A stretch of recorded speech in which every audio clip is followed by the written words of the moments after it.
The sound of a slap echoed through the gilded ballroom of the St. Regis Hotel, silencing 300 of New York's elite. Everyone watched as Marcus Sterling, the man of the hour, pointed a shaking finger at his wife, Clara. "Get out!" he screamed, his face twisted in rage. "You are nothing but a stain on my reputation. I should have left you in the gutter where I found you."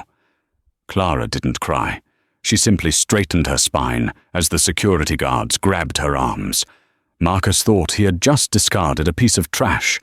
He didn't realize that in exactly 5 minutes, a fleet of black phantoms would pull up to the curb, and the man inside would bring Marcus Sterling's entire empire crumbling down. The charity gala for the Sterling Foundation was the event of the season. The chandeliers of the grand ballroom shimmered like diamonds, casting a glow over the silk gowns and bespoke tuxedos of the city's most influential figures. At the center of it all stood Marcus Sterling, the CEO of Sterling Tech, holding a glass of champagne and laughing charmingly at a joke made by a senator. Beside him, however, was a void. Clara stood 3 feet away from her husband, clutching a small, worn, beaded clutch that looked painfully out of place against her off-the-rack grey dress. She wasn't wearing any jewelry. Marcus had told her that morning that jewelry on someone like her would look like tinsel on a street cat. "Stop slouching," a sharp voice hissed in her ear. Clara flinched and turned to see her mother-in-law, Victoria Sterling. The older woman was draped in emeralds that cost more than the house Clara grew up in.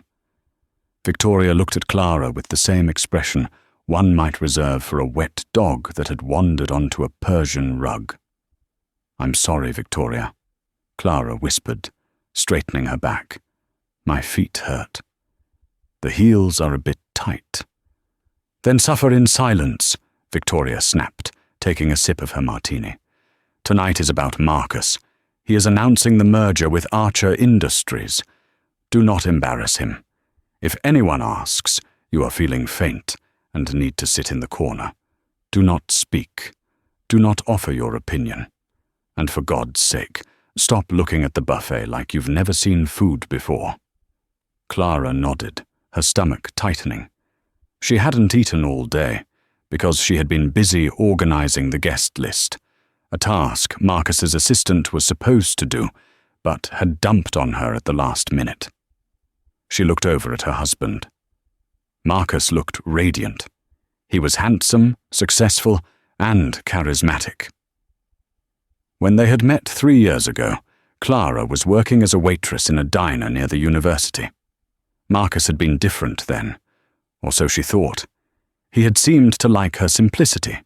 He had called her his breath of fresh air, away from the suffocating pretenses of his wealthy life. But as soon as the ring was on her finger, the breath of fresh air became suffocating incompetence. "Marcus," a sultry voice purred. Clara watched as a woman in a daring red dress approached her husband. It was Sophia Vance, the daughter of a banking mogul. Sophia was everything Clara wasn't: sophisticated, wealthy, and ruthless. She placed a hand familiarly on Marcus's bicep. "Sophia," Marcus said, his eyes lighting up in a way they never did for Clara anymore. "You look stunning tonight. Is that a new necklace?" "It is," Sophia smiled, leaning in close. "Daddy bought it for me in Paris. Unlike some people, I know how to appreciate fine things." Her eyes flickered dismissively toward Clara before turning back to Marcus. "Are you going to introduce me to the senator?" "Of course," Marcus said, offering his arm to Sophia. Clara took a step forward, instinct kicking in. "Marcus? I thought we were supposed to greet the senator together." Marcus stopped and looked at her. The charm dropped from his face, replaced by cold irritation. The noise of the party seemed to fade as people nearby glanced over, sensing the tension. "Clara," Marcus said, his voice low but carrying a distinct edge of annoyance. "Look at you. You're wearing a dress from a department store rack. You have a stain on your hem. Do you really think you belong in a conversation with Senator Higgins? Clara looked down. There was a tiny drop of water on her hem from a puddle outside. It's just water, Marcus.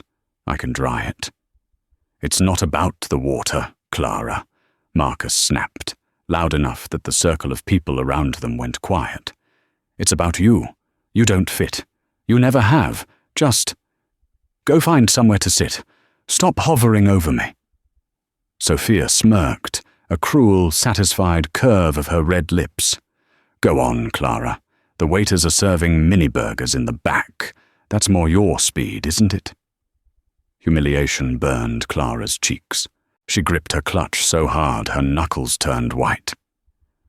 I am your wife, Marcus, she said softly, trying to hold on to a shred of dignity.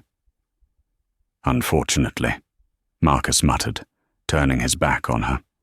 He walked away with Sophia on his arm, leaving Clara standing alone in the center of the room, surrounded by whispered laughter.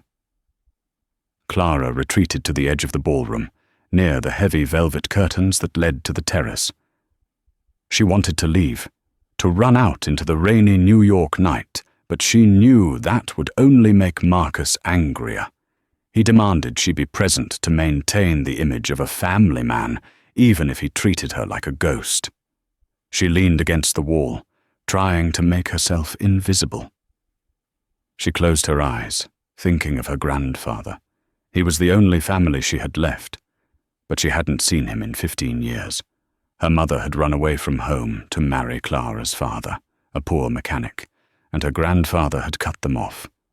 Clara had written to him once, when her parents died, but she never received a reply. She assumed he hated her too. Excuse me. Clara opened her eyes. A waiter was standing there, holding a tray with a single glass of red wine. But he looked nervous. His eyes were darting around the room. Yes? Clara asked. Mr. Sterling asked me to bring this to you, the waiter mumbled, thrusting the glass toward her. Clara frowned. Marcus never sent her drinks. My husband sent this. Yes, ma'am. He said he was sorry for snapping at you. A flicker of hope ignited in Clara's chest. Maybe he did care. Maybe he realized he had gone too far. She took the glass with a small, grateful smile. Thank you. The waiter hurried away almost too quickly. Clara held the glass, watching Marcus across the room. He was laughing with Sophia and his mother. He didn't look like he was thinking about her at all. Suddenly, Sophia detached herself from Marcus's side and began walking straight toward Clara. She moved with purpose, her red dress flowing like liquid fire. She held a large, ornate vase, a Ming Dynasty replica that was part of the hotel's decor, in her hands, seemingly admiring it. Well, well, Sophia said, stopping inches from Clara. Enjoying the corner, Clara? It suits you, like a little mouse in the shadows. Leave me alone, Sophia, Clara said, her voice steady despite her shaking hands. I don't think I will, Sophia whispered, stepping closer. You see, Marcus and I have been talking. He's tired of you, Clara. He's tired of your poverty, your lack of education, your drab little existence. He wants a divorce. He's just too polite to say it. That's a lie, Clara said, though her heart hammered against her ribs. Is it? Sophia laughed. Tonight is the night he merges with Archer Industries. My father is on the board of Archer. Do you think Marcus is going to jeopardize $1 billion deal for a waitress? Sophia's eyes gleamed with malice. She looked at the wine in Clara's hand, then at the vase she was holding. Let's help him make the decision, shall we? Before Clara could react, Sophia lunged forward. She deliberately knocked her shoulder into Clara's arm. The red wine splashed out of the glass, not onto Sophia, but onto the pristine white tablecloth of the display table next to them. But that wasn't the worst part. Sophia let go of the Ming vase. Clara gasped and reached out instinctively to catch it, but she was too slow. The vase hit the marble floor with a catastrophic crash that sounded like a gunshot. The music stopped. The chatter ceased. The entire ballroom froze. Sophia instantly recoiled, gasping theatrically, her hands flying to her mouth. "Oh my God, Clara, what have you done?" she shrieked, her voice carrying to every corner of the room.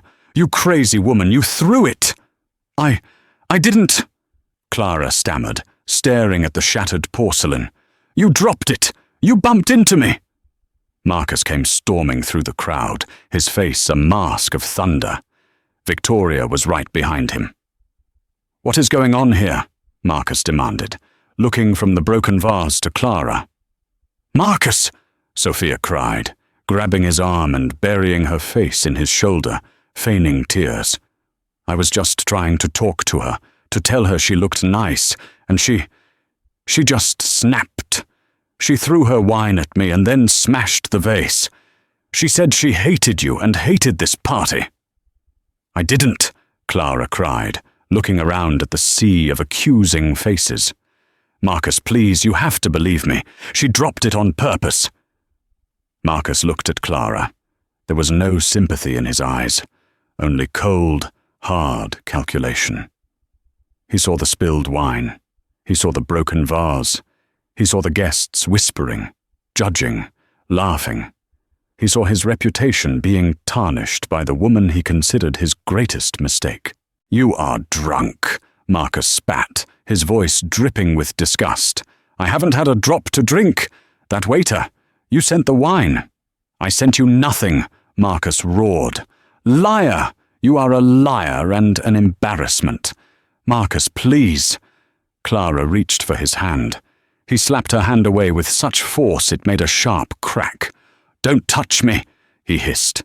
"I have tolerated your incompetence for 3 years. I have tried to mold you into someone presentable. But you are trash, Clara.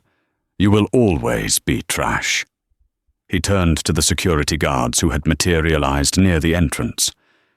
"Get her out of here," Marcus commanded, pointing at his wife. "Throw her out, and make sure she never sets foot in this hotel again." Clara felt the blood drain from her face. "Marcus, it's raining outside. I don't have my coat. I don't have my wallet." "I don't care," Marcus said coldly, turning his back on her to comfort the smirking Sophia. "Walk home. Or better yet, keep walking until you find the gutter you belong in." 2 burly security guards grabbed Clara by the arms. She didn't fight. She didn't scream. She looked at her husband's back one last time, her heart hardening into a stone in her chest. As they dragged her toward the large double doors, the guests parted like the Red Sea, sneering and laughing. "Go back to the trailer park," someone shouted. "Look at her shoes, disgusting," Victoria laughed. Clara was shoved through the doors and out onto the wet pavement of the hotel driveway. The heavy doors slammed shut behind her, muting the music and the laughter. She stood there, shivering in the freezing rain, her grey dress instantly soaked. She had nothing. No money. No phone. No husband. She hugged herself, her teeth chattering. She looked down the dark, rain-slicked street. She had nowhere to go. But then she saw lights, blinding, white LED lights cutting through the darkness. It wasn't a taxi.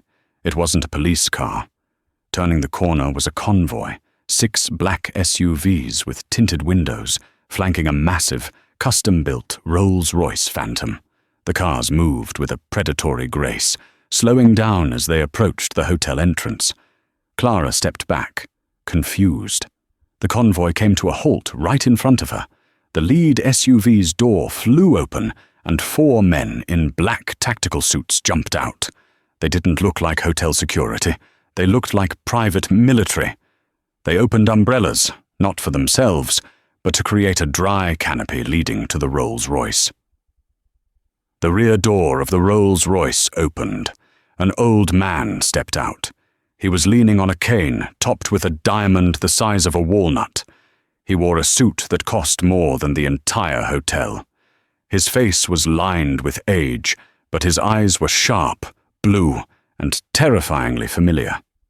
He looked at the shivering girl in the grey dress. He looked at the tears mixing with the rain on her face. The old man didn't smile. He simply extended a trembling hand. "Clara," he said, his voice raspy but commanding. "I found you." It was Silas Thorne, the owner of Thorne Global, the man who owned half of the shipping routes in the Atlantic, the man who was rumored to be richer than God. And for the first time in 15 years, he was looking at his granddaughter.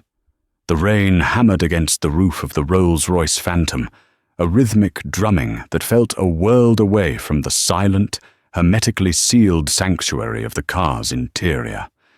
The seats were upholstered in cream leather, softer than anything Clara had ever touched. The air smelled of expensive mahogany and faint, clean citrus. Clara sat trembling on the edge of the seat, water pooling around her cheap shoes, dripping onto the pristine floor mats. She felt filthy. She felt like she was soiling this beautiful machine just by existing in it. Silas Thorne sat opposite her. Up close, he was even more terrifying than the legend suggested. His face was a map of hard-won battles, his eyes like chipped flint. He looked at the water dripping from her hair, at the red mark on her hand where Marcus had slapped her, and the shabbiness of her dress. His hand, the one gripping the diamond-topped cane, turned white at the knuckles. "Arthur," Silas growled, not looking away from Clara. "Sir?" The driver responded instantly through the intercom. "Turn up the heat and get me the medical kit. Now." The partition slid down, and a man in the front passenger seat, Silas's personal assistant, a sharp-eyed man named Mr. Henderson, handed back a heavy velvet blanket and a first-aid box. Silas took the blanket and draped it over Clara's shoulders himself. His movements were stiff with age, but gentle. "You're freezing, child. Wrap up."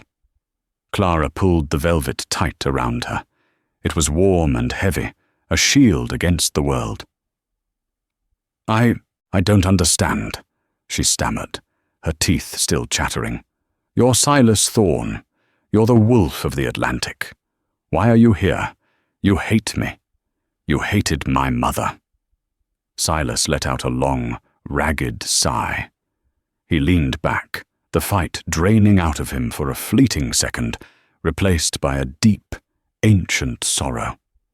"I didn't hate her, Clara," he said quietly. "I was a stubborn, prideful fool. When she left to marry your father, I thought she was throwing her life away.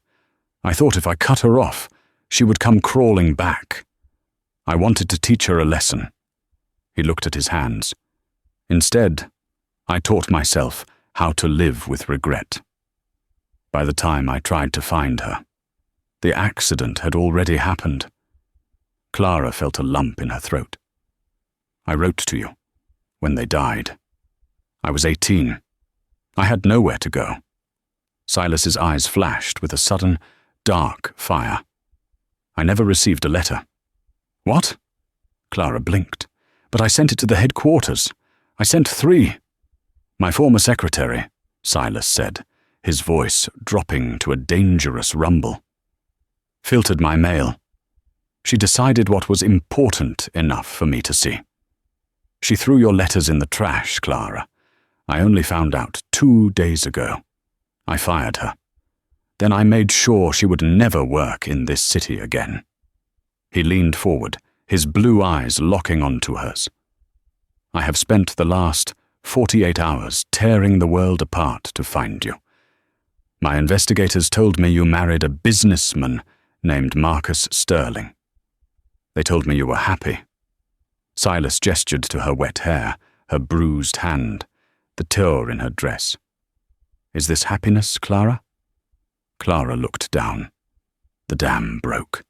The years of holding it together, of trying to be the perfect wife, of enduring Victoria's insults and Marcus's neglect, all came crashing down.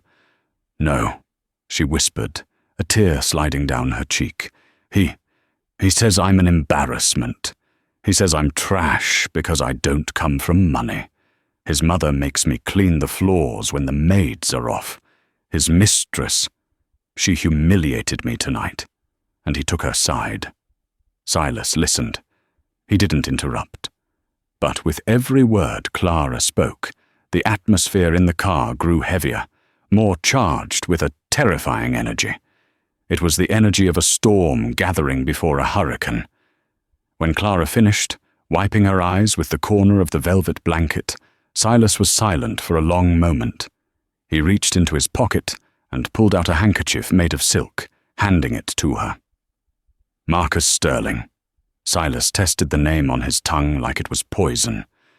Sterling Tech, small-time hardware manufacturer, trying to merge with Archer Industries to avoid bankruptcy. Clara looked up, surprised. "How do you know that?" "I know everything, Clara. That's my business." Silas tapped his cane on the floor. "He threw you out like garbage because he thinks you have no value. He thinks you are just a poor girl with no connections." Silas smiled then. It wasn't a nice smile. It was a shark's smile. It was the smile that had devoured corporations and toppled economies. "He is about to learn that he didn't throw out a pauper," Silas said softly. "He threw out the sole heiress to the Thorn Empire. You are worth more than his entire lineage combined, multiplied by 1,000. Clara stared at him. "Heiress. You are my blood, Clara, my only living relative. Everything I have, the shipping lines, the tech firms, the banks, the real estate, it's all yours." He pressed a button on the armrest. "Henderson?" "Yes, Mr. Thorne?" "Contact the board of directors. Freeze all pending acquisitions involving Sterling Tech. And call Jean-Pierre." "The stylist, sir?" "Yes. Tell him to meet us in the presidential suite of the St. Regis in 5 minutes. Bring the entire collection." Clara panicked. "The St. Regis? Grandfather, no. I can't go back in there. Marcus. He told security to ban me. Everyone laughed at me." Silas reached out and placed his large, calloused hand over hers. His grip was iron. "We are not going back in so you can be Clara Sterling, the rejected wife," Silas said firmly. "We are going back in so you can be Clara Thorne. And a thorn does not run. A thorn does not hide." He looked at the hotel entrance, where the rain was still pouring. "They humiliated you in public, Clara. So we will destroy them in public. Are you ready to take back what is yours?" Clara looked at the old man. She saw the strength in his eyes, a strength she realized she shared. She thought of Sophia's smirk. She thought of Marcus's cold back as he walked away. She took a deep breath, drying her tears. She straightened her spine, just as she had tried to do in the ballroom, but this time it wasn't out of fear. It was out of anger. "Yes," Clara said. "I'm ready." Inside the grand ballroom of the St. Regis, the atmosphere was jubilant.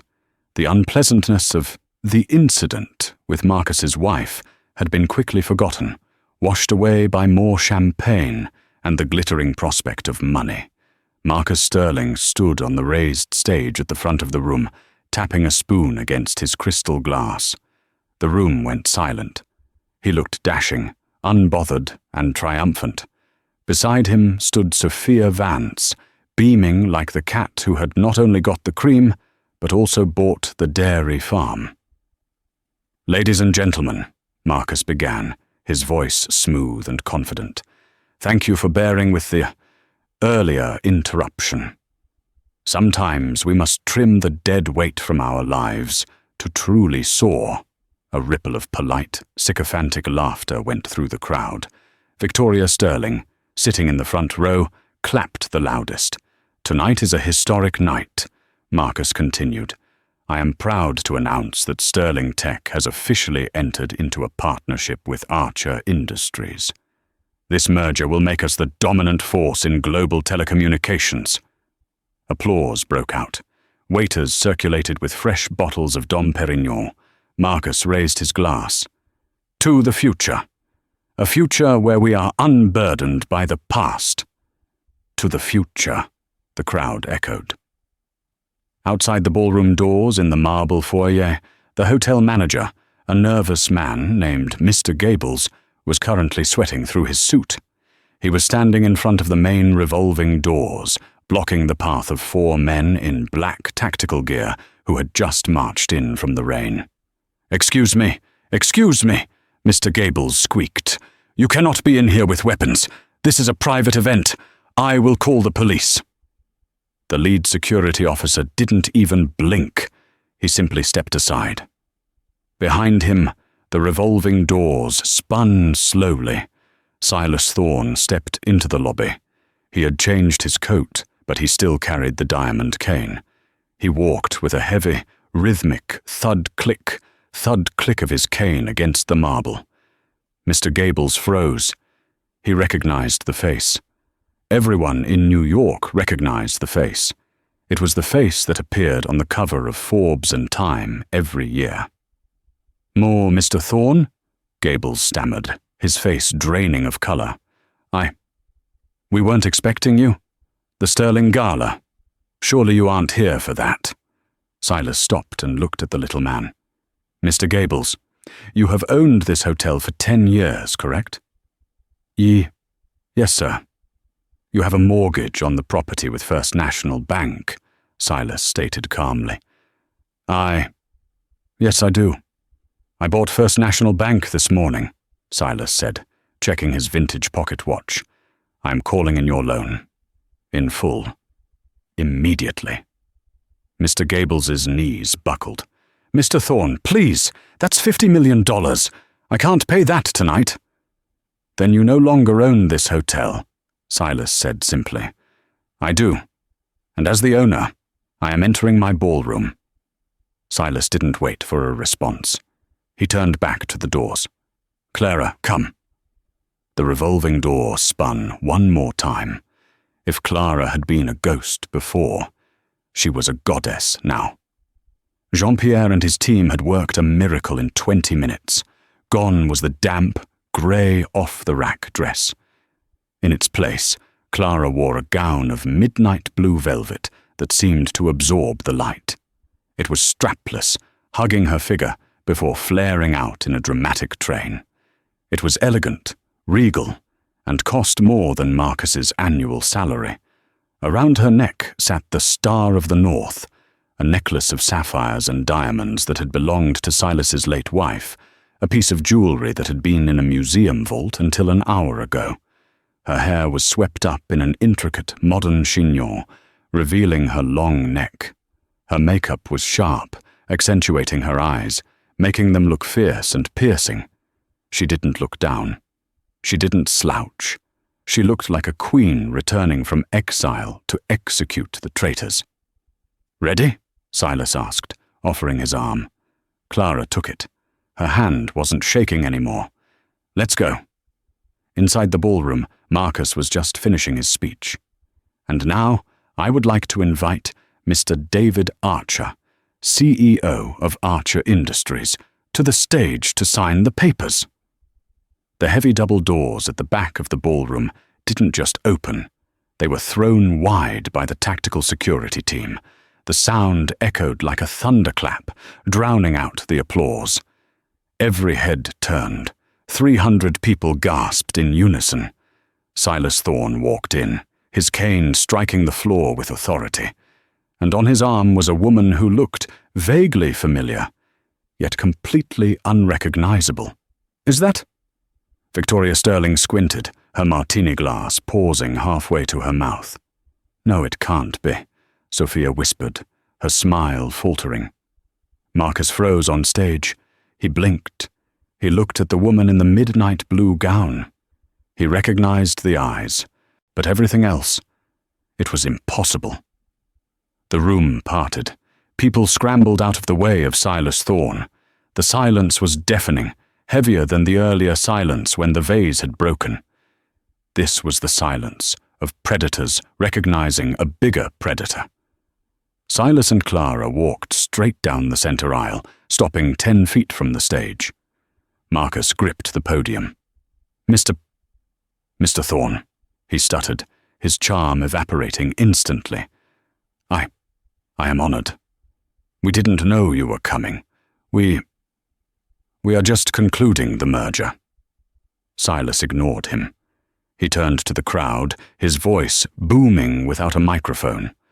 I apologize for the intrusion, Silas said, his voice dripping with false politeness. I was informed that a member of my family was treated with disrespect in this establishment earlier this evening. I came to rectify the situation. A murmur went through the crowd. Family? Silas Thorne had no family. He was a recluse. Marcus laughed nervously. Mr. Thorne, there must be a mistake. We are all friends here. No one has been disrespected. Is that so? Silas looked at Marcus with eyes like ice. You threw a young woman out into the rain. You called her trash. You accused her of breaking a vase that she did not break. Marcus paled. He looked at Clara. The realization hit him like a physical blow. Clara, he whispered. Clara stepped forward. The heels of her diamond-encrusted shoes clicked on the floor. She looked up at her husband, her soon-to-be ex-husband. Hello, Marcus, she said, her voice clear and ringing like a bell. I believe you have my coat and my wedding ring. Clara, look at you, Marcus breathed. He couldn't help himself. She was breathtaking. Greed flickered in his eyes. Where did you get that dress? Who paid for this? I did, Silas interrupted sharply. I pay for my granddaughter's clothes. Granddaughter. The word hung in the air. The gasp from the crowd sucked the oxygen out of the room. Victoria Sterling dropped her glass. It shattered, mirroring the vase from earlier, but no one cared. Granddaughter, Sophia Vance shrieked, stepping forward. That's a lie. She's a nobody. She's a waitress. Silas turned his gaze to Sophia. It was a look that could wither a flower. And who might you be? Silas asked, though he knew perfectly well. I am Sophia Vance. My father is Robert Vance, the CEO of Vance Banking. Ah, yes, Silas nodded.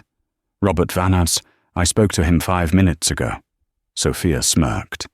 Then you know not to mess with us. Actually, Silas continued, I called him to let him know that Thorne Global is pulling all its assets from Vance Banking. As of tomorrow morning, your father's bank will be insolvent. He was crying when I hung up. Sophia's smirk fell off her face. Her knees gave way, and she grabbed a table for support. Silas turned back to Marcus. And you, Mr. Sterling, you are announcing a merger with Archer Industries. Yes, Marcus said, trying to salvage the situation, sweating profusely. David Archer is right here. David, tell him. David Archer, a balding man in a tuxedo, had been shrinking into the shadows at the back of the stage. He stepped forward nervously. Mr. Thorne, David Archer said, bowing his head in submission. David, Silas said, who owns the majority share of Archer Industries? David gulped. You do, sir, through your shell corporation, Omega Holdings. Correct, Silas said. So, as the owner of Archer Industries, I am vetoing this merger. What? Marcus screamed, his composure shattering. You can't do that. We have a contract. We have a deal. If this merger doesn't happen, Sterling Tech goes under. I have leveraged everything. I know, Silas said coldly. That is the point. Silas turned to Clara. Clara, my dear, would you like to buy Sterling Tech? It seems the stock price is about to drop to 0. Clara looked at Marcus. She saw the panic in his eyes, the same panic she had felt when he threw her out. She looked at Sophia, who was weeping silently. She looked at Victoria, who was looking at Clara with sudden, desperate, fawning admiration. "No, grandfather," Clara said. "I don't want it. It's broken, just like that vase." She reached up and unclasped the cheap gold wedding band from her finger. She held it up. "You said I belonged in the gutter, Marcus," she said. She tossed the ring. It bounced on the floor and rolled to his feet. "But it seems you're the one who's going to end up there." The morning after the St. Regis Gala, the sun rose over New York City with a cruel, blinding brightness. For Clara, waking up in the master suite of Silas Thorne's penthouse overlooking Central Park, the light felt like a baptism. For Marcus Sterling, waking up in his bachelor pad in Tribeca, it felt like an interrogation lamp. Marcus sat on the edge of his bed, his head pounding. His phone had been vibrating incessantly since 6 a.m. He picked it up, squinting at the screen. 34 missed calls, 12 from his CFO, 10 from his mother, and 0 from Sophia Vance. He opened his banking app. A notification flashed in red. Account frozen. Pending investigation. He swiped to the newsfeed. The headline made his stomach turn over. The Billionaire Princess. How the waitress wife of Marcus Sterling was secretly the heiress to the Thorne Empire. But it was the sub-headline that killed him. Sterling Tech shares plummet 70% following merger collapse. Marcus threw the phone across the room. It shattered against the wall, a fitting metaphor for his life. He stood up, pacing the room like a caged animal. He needed a plan. He was Marcus Sterling. He was a survivor. He had charmed his way into high society, and he could charm his way out of this disaster. He walked to the window. Down on the street, he could see news vans parked outside his building. They were waiting for him. "Fine," Marcus whispered, a dark idea forming in his mind. "You want a story? I'll give you a story." Across the city, in the serene, climate-controlled library of the Thorne penthouse, Clara was sitting opposite her grandfather. The room was lined with books, bound in leather, and a fire crackled in the hearth despite the central heating. "You look different," Silas observed. He was drinking black coffee, reading a physical newspaper. Clara touched her face. "I feel different. I feel angry." "Good," Silas nodded. "Anger is fuel. Sadness is just an anchor. You need fuel for what comes next." "What comes next?" Clara asked. "I just want a divorce, grandfather. I want him out of my life." Silas put down the paper. "Clara, you are thinking like a waitress. You need to think like a Thorne. Marcus Sterling is a narcissist. He just lost his company, his reputation, and his cash cow, you. Do you think he will just sign the papers and walk away? He has no choice. He has nothing.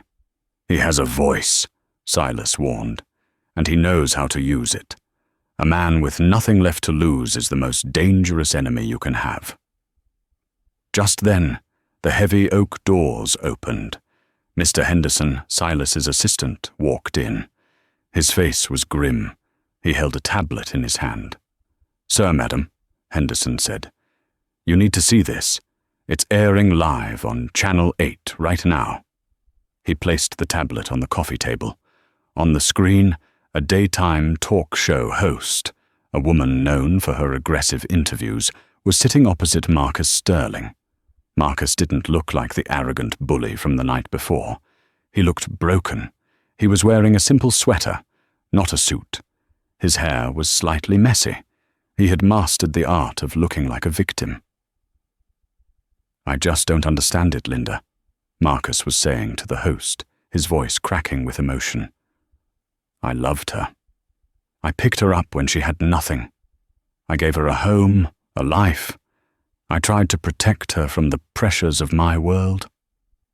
"And the incident at the gala?" the host asked, leaning in. "Witnesses say you threw her out." Marcus wiped a fake tear from his eye. I was trying to get her help. Clara.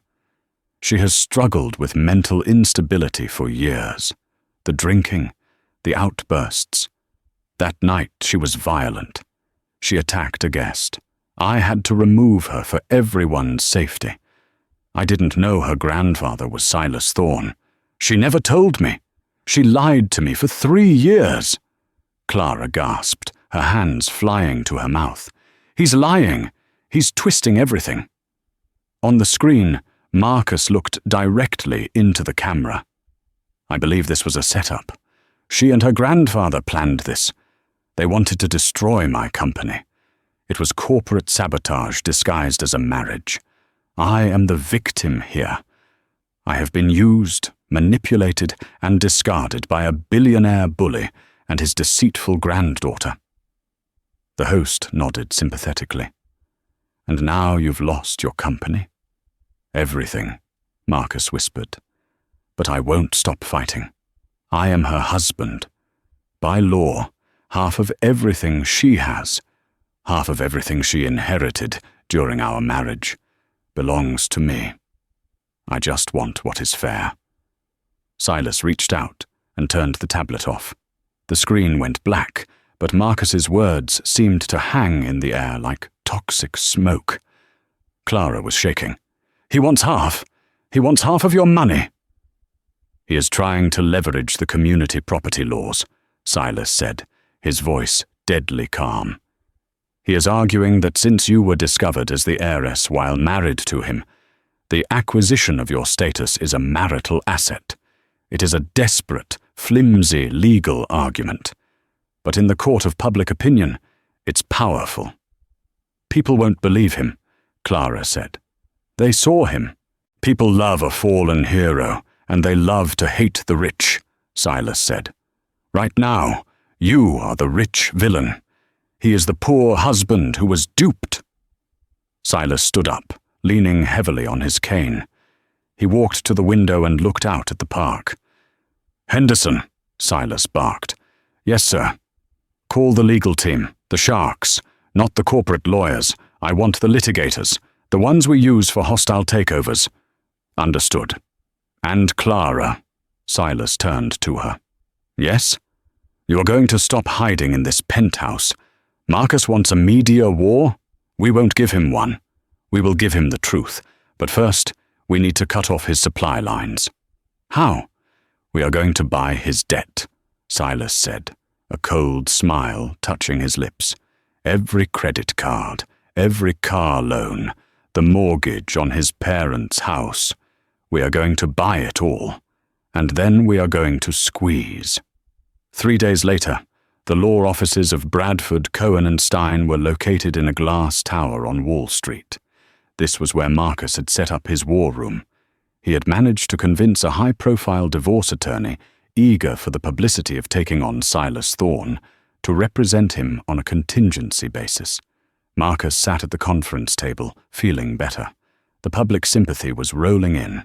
His GoFundMe page for legal defense had raised $50,000 in 2 days. He felt like he was back in control. They're here, his lawyer, a man with slicked-back hair named Richard, said. The doors opened. Silas Thorne did not enter. Instead, Clara walked in. She was alone. Marcus blinked. He expected a phalanx of lawyers. He expected the old man. But it was just Clara. She was wearing a tailored white suit that looked like armor. She carried a single leather folder. Clara, Marcus said, putting on his sad, puppy dog face. I'm so glad you came. Can we stop this madness? I just want to talk to my wife. Sit down, Marcus, Clara said.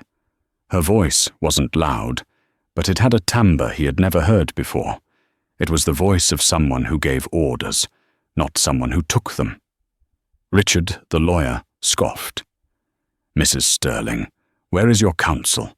It is highly irregular for you to be here alone. I don't need counsel to deliver a message, Clara said, taking a seat at the head of the table. She didn't open her folder yet. We are prepared to sue for 50% of the Thorne Trust, Richard said aggressively. We have witnesses who will testify to your emotional instability and the fraud you perpetrated on my client." Clara looked at the lawyer, then turned her gaze to Marcus. "Fraud," she repeated. "That's an interesting word. Speaking of fraud, Marcus, do you remember the Cayman Islands account? The one under the name MS Consulting?" Marcus froze. His heart skipped a beat. "I don't know what you're talking about." Clara opened the folder. She slid a single piece of paper across the table. It was a bank statement. "You have been skimming money from the Sterling Foundation charity for 5 years," Clara said calmly. "Donations meant for orphanages. You funneled them into a shell company to pay for your gambling debts and your gifts to Miss Vance." Marcus snatched the paper. His hands were shaking. This is illegal. You can't have this. This is private financial data." "My grandfather owns the bank in the Caymans, Marcus," Clara said. "We didn't hack anything. We just looked at our own ledgers." Richard, the lawyer, looked at the paper, then at Marcus. The color drained from his face. Embezzling from a charity wasn't just a civil matter, it was federal prison time. "You see," Clara continued, leaning forward, "we aren't going to negotiate a settlement. There will be no 50%. There will be no spousal support." You wouldn't," Marcus stammered. "If you release this, I go to jail." "That is entirely up to you," Clara said. She pulled out a second document. It was a divorce decree. Simple, clean. "Sign this," Clara commanded. "You walk away with nothing. No money, no claim on the Thorne estate. You issue a public apology, admitting you lied about my mental health. You admit to the affair with Sophia Vance. And if I don't?" Marcus gritted his teeth. "Then I give this bank statement to the FBI," Clara said. "And I give the security footage from the hotel to the news stations. Oh, did I mention? Grandfather bought the hotel. We have the unedited footage of you slapping my hand. We have the audio of you calling me trash." She stood up, smoothing her suit jacket. "You have 1 hour to decide, Marcus. Freedom and poverty? Or prison and infamy?" Clara turned and walked toward the door. She didn't look back. She didn't need to see his face to know she had won. But as she reached the handle, Marcus slammed his fist on the table. "You think you've won?" he screamed, the mask slipping completely. "You're still nothing. You're just a puppet for that old man. You couldn't do any of this without him. You're weak, Clara. You've always been weak." Clara paused. She looked at the door handle, then turned around slowly. "You're right, Marcus. I was weak. I was weak because I loved you. I made myself small so you could feel big." She walked back, leaning close to his face, her eyes burning with a cold, blue fire that matched her grandfather's. "But the woman you threw out into the rain that night? She died in the cold. I'm what survived, and I don't need my grandfather to destroy you. I could have done it myself. He just gave me the shoes to do it in style." She checked her watch. 58 minutes, Marcus. Tick-tock. She left the room, leaving Marcus Sterling staring at the paper that held his life in the balance, while his high-priced lawyer quietly began packing his briefcase to leave. Scene shift. The pavement at outside. Clara walked out of the building. The air was crisp. The sun was shining. Silas was waiting in the Rolls-Royce at the curb. He rolled down the window as she approached. "Well?" he asked.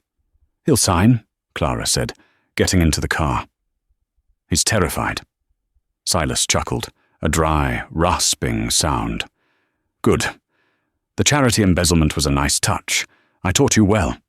"He said I was a puppet," Clara said, looking at her hands. "Are you?" "No," Clara said firmly. "I'm the puppeteer." "Good," Silas said, "because we aren't done yet. Breaking Marcus was just the warm-up.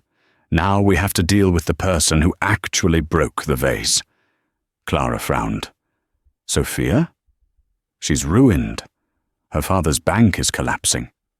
Not Sophia, Silas said, his face darkening. The person who told Sophia to target you. The person who has been whispering in Marcus's ear for years. The person who actually runs the Sterling family. Clara's eyes widened. Victoria. Exactly, Silas said. Marcus is an idiot, but his mother, she is a viper, and she just sent a text to my private number. What does she want? She wants a meeting, Silas said. She says she knows something about your mother, something about the car accident that killed your parents. Clara felt a chill run down her spine that had nothing to do with the air conditioning. It was an accident, a drunk driver. That's what the police report said, Silas said grimly, but Victoria Sterling seems to think otherwise. And if she's right, then this war just became a blood feud.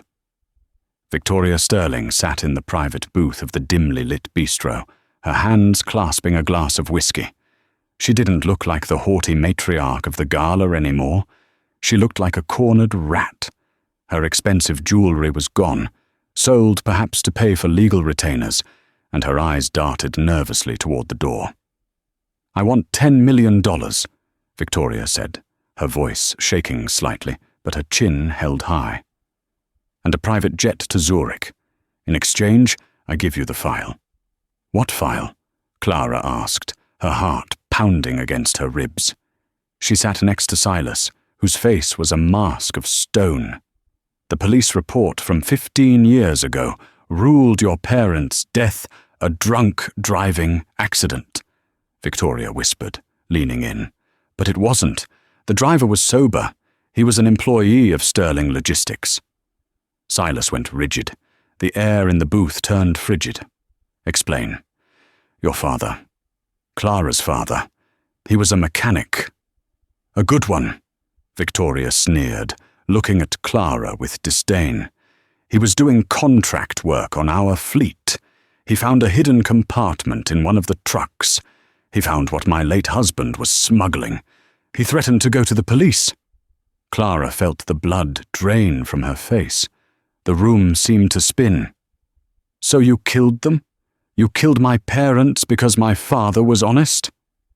It was supposed to be a warning, Victoria hissed. Run them off the road, scare them into silence. But the driver, he hit them too hard. The car flipped. It wasn't murder, it was business necessity. Silas stood up, his cane shaking in his hand. For a moment, Clara thought he would strike the woman. You took my daughter, he rasped, his voice sounding like tearing metal. You took my only child for smuggling profits? I protected my family, Victoria snapped, and now I'm protecting myself. The file proves everything. The payments to the driver, the police bribes, the cover-up. You want closure, Silas? You want the truth? Buy it from me.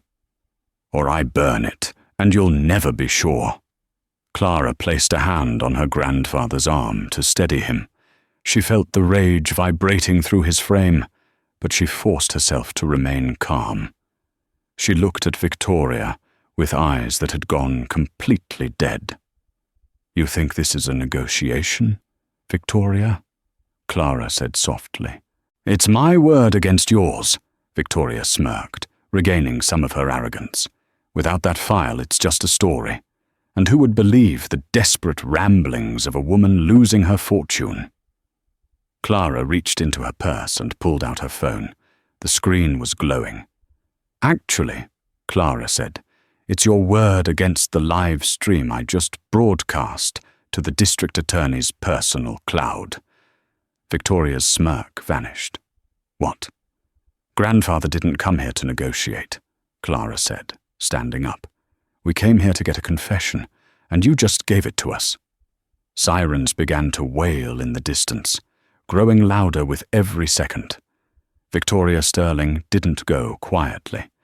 As the police officers swarmed the bistro, dragging her away in handcuffs, she screamed curses at Clara and Silas, her facade of high society elegance completely shattered. For Clara, watching the woman who had tormented her for years and killed her parents, being shoved into the back of a squad car was not a moment of joy. It was a moment of release. The heavy weight she hadn't realized she was carrying finally lifted. The fallout was swift and brutal. With Victoria's confession and the exposure of the embezzlement, the sterling name became toxic. Marcus lost everything. The divorce was finalized in record time.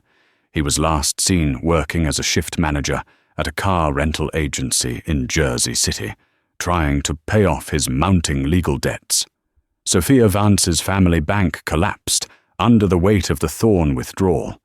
She was forced to sell her jewelry and move into a small apartment far away from the social circles she used to rule. 1 year later, Clara stood in the boardroom of the newly rebranded Thorn Sterling Enterprises. She wasn't wearing the grey, off-the-rack dress anymore. She wore a bespoke crimson suit that commanded attention. At the head of the table sat Silas. He looked older, frailer, but his eyes were bright. He slid a single file across the mahogany table toward her. "It's time," Silas said softly. Clara opened the file. It was the deed of transfer. Silas was stepping down as chairman. He was naming Clara as the new CEO of the entire Thorn empire. "Are you sure?" Clara asked, looking at her grandfather. "People will say I'm only here because of my name." Silas smiled, leaning back in his chair. "Let them talk. You rebuilt the tech division from the ground up. You doubled our charity outreach. You didn't inherit this job, Clara. You earned it. You turned the pain they gave you into power." Clara signed the paper. She walked to the floor-to-ceiling window, looking out over the city that had once rejected her. It was raining again, just like that night at the hotel. But this time, she wasn't shivering in the cold. She was safe, she was loved, and she was powerful. She looked at her reflection in the glass. The sad, invisible wife was gone. The Queen had taken her throne, and that is the incredible story of Clara and her journey from a despised wife to a powerful billionaire heiress. It's a reminder that true worth isn't about what you wear or who you know, but about the strength you carry inside you. And sometimes, karma arrives in a Rolls-Royce Phantom, just when you need it most. I hope you felt the satisfaction of seeing Marcus and his cruel family finally get what they deserved. It's always satisfying to see bullies stripped of their power and the underdog rise to the top. If you enjoyed this story, please hit that like button. It really helps the channel grow and lets me know you want more drama-filled stories like this one. Don't forget to subscribe and turn on the notification bell so you never miss a new episode. I have a question for you. Do you think Marcus deserved a second chance, or was his punishment exactly what he needed? Let me know your thoughts in the comments below. Thanks for watching, and I'll see you in the next story.